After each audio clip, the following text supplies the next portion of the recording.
오늘은 여호수아 8장 말씀을 같이 나누고자 합니다. 30절부터 35절 말씀인데 우리 먼저 30절 말씀 다 같이 읽어보겠습니다. 30절 시작. 그때에 여호수아가 이스라엘의 하나님 여호와를 위하여 에발산에 한 제단을 쌓았으니, 그때에 이렇게 되어 있습니다. 그때가 언제죠? 아이성을 함락할 때입니다. 아이성을 함락할 때. 아이성은 작은 성이라고 말씀을 드렸죠. 여리고성은 대승을 거뒀습니다. 그런데 그 조그만 성 아이성에서는 실패했죠. 그 이유는 여리고성에서 하나님께 드려진 그 여리고성의 모든 것에서 아간이 물건을 훔쳤기 때문에 그렇습니다. 사실은 원래대로 하면 전리품을 취하는 거기 때문에 허용이 되는 것입니다. 그러나 첫 번째 성이기 때문에 첫 번째 것은 전부 하나님께 바침받았다고 성경은 기록하고 있어서 하나님께 드리라고 했는데 하나님의 것인데 그것을 취한 것입니다.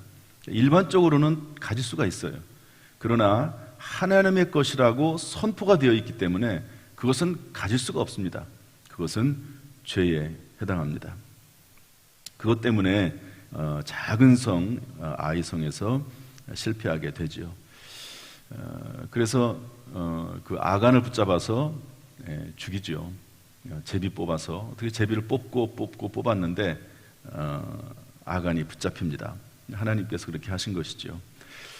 그래서 아간을 죽이고 또 아간에 속한 모든 것들, 가족을 비롯해서 짐승들로 비롯해서 모든 재물까지 다 완전히 없애버립니다.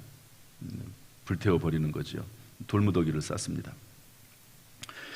그리고 나서 이제 전쟁을 다시 해서 이기게 되는데 또 다시 이제 승리하게 됩니다. 그때를 말하는 거죠. 그때 무엇을 했습니까? 여호수아가 이스라엘의 하나님 여호와를 위하여 에발산에 한 제단을 쌓았으니, 이렇게 되어 있습니다. 에발산, 지금 아이성 전투를 하고 있고, 그리고 에발산에 가서 전쟁이 끝나자마자 곧바로 에발산에 가서 제단을 쌓았다. 이 말은 뭐냐면 예배를 드린 것이라고 볼 수가 있습니다. 에발산은 이 아이성과 에발산의 거리는 정확히 나와 있지 않지만 우리 자료에 의하면 한 수십 킬로가 된다고 그래요. 수십 킬로. 여러분, 지금도 수십 킬로를 가려고 하면 쉽지 않습니다. 그리고 지금은 전쟁 중입니다. 가나안 땅 사람들과 전쟁 중이거든요. 그런데 그 먼 거리를 전쟁에서 이기자마자 이 아이성 전투에서는 전리품을 다 취할 수 있었거든요. 그런데 그런 것들을 하나도 하지 못할, 다 하고 나서 그런 것들은 이제 각자 하는 거니까 하고 나서 곧바로 여호수아가 이스라엘 백성들을 이끌고 에발산으로 가서 예배를 드린다고 하는 것이죠. 예배를. 그 먼 곳까지 승리의 기쁨도 누리지 않고 하나님 앞에 단을 쌓으러 예배를 드리러 에발산으로 그 먼 곳을 떠나는 것을 볼 수가 있습니다. 아마도 여호수아가 이 아이성 전투와 그 여리고성 전투를 겪으면서 하나님에게 예배가 얼마나 중요한지, 또 그 모든 영광을 하나님 앞에 돌리기 위해서 에발산으로 간 것으로 이해가 됩니다. 그러나 사실은 하나님께서 모세를 통해서 또 여호수아를 통해서 하신 말씀이 있거든요. 그게 뭐냐면 너희가 가나안 땅에 들어가거든 에발산과 그리고 이 그리심산에서 하나님 앞에 축복을 선포하라, 그리고 저주를 선포하라고 이미 하신 말씀이 있습니다. 하나님의 말씀에 순종하면 축복을 받을 것이요, 하나님의 말씀을 순종하지 아니하면 저주를 받을 것이라고 하신 그런 말씀이 이미 선포가 되어 있습니다. 지금까지 가나안 땅에 들어가서 그 일을 하지 못하다가 이제 비로소 확실하게 깨달은 거죠. 여리고성 전투를 볼 때 하나님의 말씀에 순종하면 승리가 있습니다.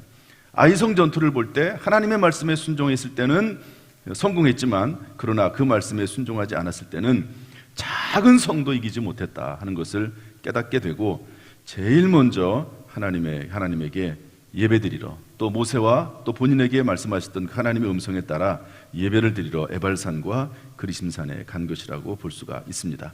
우리 31절 말씀 한번 읽어보도록 하죠. 31절, 32절까지 다 같이 읽어보겠습니다. 시작. 이는 여호와의 종 모세가 이스라엘 자손에게 명령한 것과 모세의 율법책에 기록된 대로 쇠 연장으로 다듬지 아니한 새 돌로 만든 제단이라. 무리가 여호와께 번제물과 화목제물을 그 위에 드렸으며 여호수아가 거기서 모세가 기록한 율법을 이스라엘 자손의 목전에서 그 돌에 기록하매. 그래서 거기에다가 번제물을 하나님 앞에 드리고 화목제물을 드리면서 하나님 앞에 예배를 드립니다. 그리고 나서 그 돌에다가 율법을 기록합니다. 율법을. 여러분 여기 이제 뒤에 보면은 이제 앞에 나오죠. 앞에 보면은 이제 쇠로 다듬은 돌, 그러니까 미리미리 준비해가지고 쇠로 다듬어서 잘 준비된 그런 돌로 하지 말고 그냥 거기에 있는 그 돌, 그것을 어떻게 잘 다듬었는지 어쨌든지 아무튼 그래도 어느 정도 이 규모가 있도록 제단을 쌓아서 지금으로 말하면 돌무더기죠. 제단을 돌무더기로 이렇게 싸서 거기다가 이제 화목제물과 번제물을 드려서 하나님 앞에 예배를 드리라고 제단을 쌓으라고 그렇게 말씀을 했습니다. 그래서 제단을 쌓게 되는데요. 지금까지 여호수아의 돌을 세우는 이야기가 여기까지 해서 4번이 나옵니다. 간단히 좀 살펴볼까요? 여호수아 4장 9절에는 이렇게 되어 있습니다. 요단강을 건넌 후에 길갈에 돌무더기를 쌓았습니다. 여러분 기억하시죠? 요단강을 건널 때 거기 가운데에 있는 돌무더기 각 지파별로 하나씩 가져다가 길갈에다가 돌을 쌓도록 했습니다. 그 이유는 뭐냐면 후손들을 위해서 그렇습니다. 후손들이 이 돌이 무엇이냐고 물으면 하나님께서 요단강을 건너게 하셨다 하는 것을 알려줘라. 하나님이 살아계시고 그리고 하나님께서는 요단강을 건너게 하시고 홍해를 건너게 하시는 능력이 하나님이시다 하는 것을 자녀들에게 교육하라. 교육을 위해서 돌무더기를 세우라고 했습니다. 여호수아 7장 26절에 보면 아간과 그에 속한 모든 것을 돌로 친 다음에 돌무더기로 쌓았습니다. 이것은 뭐냐? 죄에 대해서, 불순종에 대해서 경고하는 겁니다. 여러분 그렇지 않겠습니까? 아간을 죽이고 그 위에 돌을 잔뜩 쌓아놨어요. 그럼 물어보면 사람들이 후손들이 또 물어보지 않겠습니까? 왜 이것이 무엇입니까? 아간이 이러이러해서 죄를 범해서 죽였다. 하나님의 명령, 하나님께 바친 것을 드리지 않았기 때문에 이렇게 됐다라고 경고가 되는 것이죠. 세 번째 돌무더기가 나옵니다. 여호수아 8장 20절인데 아이성을 점령한 후에 세운 돌무더기가 또 나옵니다. 8장 29절 말씀인데요.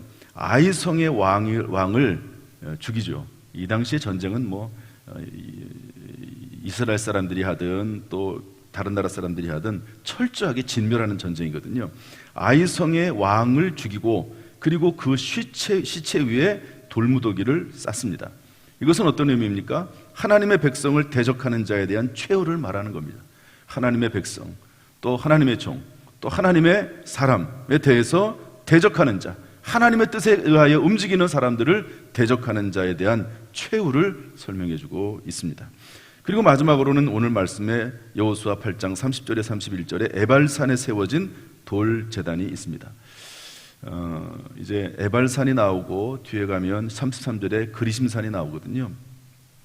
에발산이 여기 있고 그리심산이 여기 있으면 산과 산 사이에 골짜기가 있겠죠. 그러면 그 골짜기에서 하나님 앞에 이제 예배를 드리고 제단을 쌓는데 한 편은 에발산 쪽에 쓰고 한 편은 그리심산 쪽에 쓰고 가운데에 제사장과 레위인들이 쓰고 그리고 거기다가 그 법궤, 그 하나님의 언약궤를 놓고 하나님 앞에 예배를 드리게 되는 것이죠. 그런데 제단을 쌓을 때 그 제단이 돌무더기 형태가 되는 것이죠. 돌무더기 형태. 그래서 모세 명령과 율법책에 기록된 대로 쇠 연장으로 다듬지 않은 쇠돌로 만든 제단을 쌓아서 하나님 앞에 예배 드리는 것입니다. 이것은 무엇을 말할까요? 이것은 순종의 삶을 교훈하고 있습니다. 하나님의 말씀, 여러분 에발산에서 한 편은 쓰고 그리심산에 한 편에 서서 축복과 저주를 선포하거든요. 따라서 하나님의 말씀에 순종하면 여리고성 같은 견고한 성도 외침 한 번으로 정복할 수 있지만, 그러나 하나님의 말씀에 불순종하면 아이성 같은 작은 성, 별 볼 일 없는 문제도 해결하지 못하고 패배하게 된다 하는 것을 교훈해주고 있는 말씀이라고 볼 수가 있습니다. 중요한 것은 그 중심에 언약궤, 하나님의 말씀이 있다는 거죠. 언약궤 속에 있는 믿음, 소망, 사랑이라고 제가 말씀을 드렸습니다. 그래서 이 모든 우리의 인생의 삶은 하나님의 말씀을 중심에 주고 살아나갈 때 하나님의 축복이 임하게 된다는 것을 말씀해 주고 있습니다. 저나 여러분이나 예수 그리스도를 믿음으로 이신 칭의 구원받은 하나님의 자녀가 됐습니다. 그리고 이제 그 이후에 우리의 삶은 그냥 내 멋대로 살아가는 것이 아니라 구원을 우리에게 허락하신 그 주님의 뜻을 따라서 주님과 동행하는 삶을 살아나가게 되는 것이죠. 그러므로 오늘 이 말씀을 통해서 우리가 배울 수 있는 것은 하나님의 말씀에 따라 살아야 되는 것입니다. 무엇보다도 아무리 기쁜 일이 있고 또 그렇지 못한 일이 달지라도 하나님 앞에 예배하는 삶을 중단할 수 없다. 하나님 앞에 제단을 쌓고 번제물을 드리고 화목제물을 드리면서 하나님 앞에 예배드리는 삶이 우리의 삶의 끝순간까지 우리에게 있어야 된다는 것을 말씀해주고 있습니다. 오늘도 이 새벽에 나와서 예배드리는 모든 성도들에게 하나님께서 은혜를 베풀어 주시고 또 하나님의 그 은혜 위에 하나님 은혜를 더하셔서 그 모든 길을 선하게 인도하시기를 주님의 이름으로 축복합니다. 우리 33절 말씀 읽어보겠습니다. 33절 시작. 온 이스라엘과 그 장로들과 관리들과 재판장들과 본토인뿐 아니라 이방인까지 여호와의 언약궤를 맨 레위 사람 제사장들 앞에서 궤의 좌우에 서되 절반은 그리심산 앞에 절반은 에발산 앞에 섰으니 이는 전에 여호와의 종 모세가 이스라엘 백성에게 축복하라고 명령한 대로 함이라. 이렇게 했다는 거죠. 우리 34절 35절 더 읽겠습니다. 시작. 그 후에 여호수아가 율법책에 기록된 모든 것대로 축복과 저주하는 율법의 모든 말씀을 낭독하였으니 모세가 명령한 것은 여호수아가 이스라엘 온 회중과 여자들과 아이와 그들 중에 동행하는 거류민들 앞에서 낭독하지 아니한 말이 하나도 없었더라. 여호수아는 축복의 말씀만을 전한 것이 아니라 축복과 저주하는 율법의 모든 말씀을 다 낭독했다고 되어 있습니다. 우리 34절에 그렇게 되어 있죠. 축복과 저주하는 율법의 모든 말씀을 낭독하였으니. 성도는 복을 받는 말씀을 듣기 좋아합니다. 축복의 말씀은 아멘해요. 그런데 제가 가끔 가다가 축복이 아니라 조금 이렇게 마음에 거리끼는 말씀이 좀 전할 때, 그리고 좀 실천하기에 부담스러운 말씀을 전할 때는요, 아멘하지 않습니다. 확연하게 나타나요. 부담스러운 거죠. 그런데 여기엔 없지만 하나님께서 그리심산에서 또 에발산에서 축복과 저주를 선포하라고 하시면서 축복의 말씀을 할 때도 아멘하라고 합니다. 저주의 말씀을 할 때도 아멘하라고 합니다. 하나님께 저주를 받으라는 말이 아니죠. 하나님 그렇게 의미하는 것은 아닙니다. 저주의 말씀은 하지 말라는 거거든요. 어쨌든 하나님의 말씀대로 순종하지 아니하면 저주를 받는다 하는 부분에 있어서 하나님이 확실히 하시는 겁니다. 축복의 말씀을 듣고 순종할 때 하나님 복을 주신다는 말씀에 대해서도 아멘하라고 말씀하시는 것이죠. 성도는 복을 받는 말씀을 듣기 좋아하지만 불순종 시 악을 행했을 때 임하는 저주에 대해서도 들어야 된다 하는 것을 성경이 우리에게 말씀해 주고 있습니다. 왜냐하면 그것이 하나님의 뜻이기 때문에 그렇습니다. 예수 믿은 이후에 우리가 하나님 말씀대로 살아나갈 때 하나님께 주시는 축복과 은혜의 말씀이 임하는 줄로 믿습니다. 이런 면에서 볼 때 성도는 축복의 말씀과 저주의 말씀을 다 들어야 됩니다. 또한 말씀을 증거하는 제사장들이나 또 죄종들의 입장에서 볼 때는 참된 영적 지도자는 하나님의 말씀을 가감없이 그대로 전하는 사람이어야 한다 하는 것입니다. 제가 지난번에 이런 말씀을 드린 적이 있어요. 나이가 65세가 된 어떤 목사님인데 은퇴할 때가 되니까 어떤 생각이 드냐면 하나님의 말씀을 성도들 사정 봐서 잘 전하지 못했던 것이 후회가 된다 하는 그런 이야기를 들었던 적이 있습니다. 하나님의 말씀은 축복의 말씀이든 저주의 말씀이든 다 전해야 되는 것이죠. 이 축복의 말씀을 듣고 순종하면 복이지만 저주의 말씀 우리가 듣고 나서 그 저주의 말씀에 따라 살면 저주를 받는다 하는 것도 기억을 해야 되기 때문에 그렇습니다. 오늘 말씀을 마치겠습니다. 한 가지 더 참, 여기 보면은요, 여호수아가 온 회중, 온 여자들, 그리고 본토인뿐만 아니라 지방인까지, 관리들과 재판장들까지, 그 장로들까지 다 하나님의 말씀을 듣도록 했습니다. 여러분, 우리 삶 가운데 늘 하나님 말씀을 어린아이들에게까지 전달하는 그런 삶이 우리 가운데 있기를 주님의 이름으로 축복합니다. 말씀을 정리하겠습니다. 이스라엘 백성은 여호수아의 지도 아래 일사불란하게 승리의 전쟁을 마치고 또다시 전쟁을 시작하기 전에 이제 승리했지만 그 승리를 만끽하지 않고 어디로 갑니까? 수십 킬로미터 떨어진 에발산 그리심산까지 가서 예배드리고, 그리고 말씀으로 재무장합니다. 말씀으로 재무장하는 거죠. 예배드리면서 재무장하고, 그리고 하나님 앞에 나아가고 또 새롭게 시작하는 것을 볼 수가 있습니다.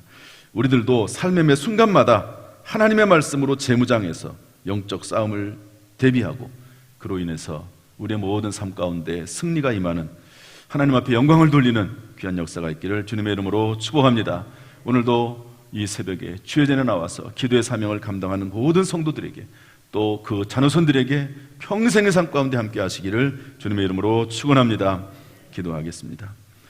하나님 아버지, 오늘도 이렇게 우리를 주의 전에 불러서 말씀 듣고 예배드리게 하시니 감사합니다. 여호수아가 이스라엘 백성들을 이끌고 전쟁에서 승리했지만 하나님 앞에 그 먼 곳까지 가서 예배드리고 제단을 쌓았던 것처럼, 오늘도 이렇게 주의 전에 나와서 예배드리는 모든 성도들의 그 간절한 기도를 하나님 응답하여 주옵소서. 은혜 베풀어 주시고 평강 주시고 영육간에 강건하게 하시고 금생과 내생에 복을 내려 주옵소서. 하나님이여, 새 마음과 새 영을 주시고 새 살이 돋아나도록 인도하시며 그 모든 삶 가운데 예수 그리스도로 충만하여 승리하는 삶을 살 수 있도록 역사하여 주옵소서. 오늘도 성령께서 감동 감화하시고 지혜를 주시고 능력을 주시고 영육간에 강건케 하시기를 원하오며 예수님의 이름으로 축복하며 기도하옵나이다. 아멘. 이제는 우리 주 예수 그리스도의 은혜와 아버지 하나님의 무한하신 사랑과 성령님의 교통하심이 이 시간 주 앞에 나와 예배드리며 기도하며 찬송하는 모든 성도들에게 그 가정, 직장, 사업, 자녀, 심령 위에 함께 하시기를 간절히 축원하옵나이다. 아멘.